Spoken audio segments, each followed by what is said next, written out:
Hello mga kablog! Ako si Apple, nanay ng dalawang makukulit na bata. Sabi ko, asawa ko, tamad daw ako. Kaya samahan niyo ako na patunayan kung tama ba siya o hindi.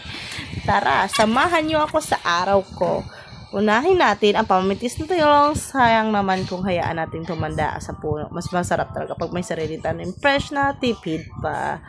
Pagkatapos, linis-linis naman tayo. Ganito talaga ang buhay probinsya. Hindi nauubusan ng gawain. Kaya natutuwa ako kapag sinabihan akong tamad.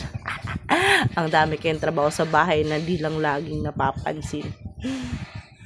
Simple lang ang buhay namin pero masaya. Salamat sa pagsama nyo sa akin yung araw. Kung gusto nyo pa ng simpleng mama life, buhay probinsya, gardening at kwentuhan, huwag kalimutang mag-follow. Kita-kita tayo sa next vlog. Bye-bye! Sa patakapos ko pala nito, hihiga naman po ako at matutulog. Yun lang. Yun lang naman ginagawa ko. Natutulog, humihiga, parating nakahiga.